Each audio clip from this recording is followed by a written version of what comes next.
হায়দ্রাবাদে আজ আমাদের প্রথম দিন, আর নতুন জায়গা মানেই তো নতুন নতুন আবিষ্কার। তাই দেরি না করে একটু ফ্রেশ হয়ে নিয়ে রেডি হয়ে বেরিয়ে পড়লাম আমরা এই শহরটি ঘুরে দেখব বলে। এই শহরটি ভারতের তেলেঙ্গানা রাজ্যের রাজধানী। কুতুবশাহী ও নিজাম শাসনমলের সাথে জড়িত এই শহরটি মুঘল সাম্রাজ্যের অধীনে আসার আগে কুতুবশাহী সালতানাতের রাজধানী ছিল এবং পরে নিজামদের শাসনে আসে। শহরটি তার স্থাপত্য, সংস্কৃতি ও মুক্তোর ব্যবসার জন্য পরিচিত।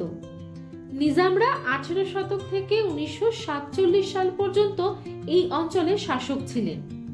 এই হায়দ্রাবাদ শহরের প্রধান ল্যান্ডমার্ক হলো এই চারমিনার।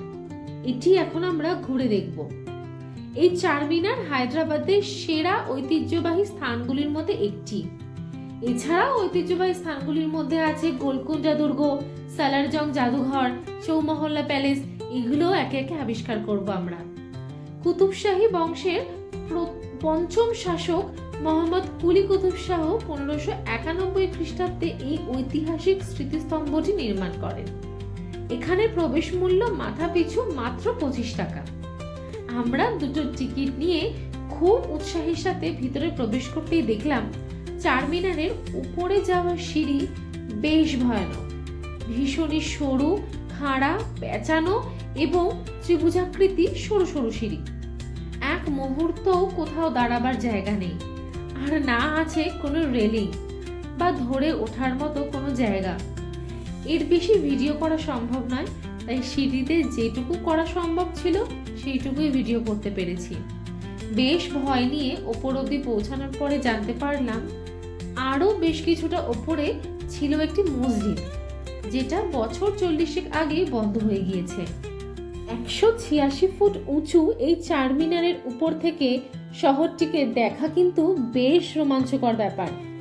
এই সামনের দিকটিতে আছে মুক্তোর দিয়ে তৈরি গয়নার দোকানগুলি, আর পাশের রাস্তাটিতে আছে চুড়ির দোকান। এছাড়াও ব্যাগ, জুতো, ঘর সাজানো টুকিটাকি, খাবারের দোকান এইসব তো আছেই।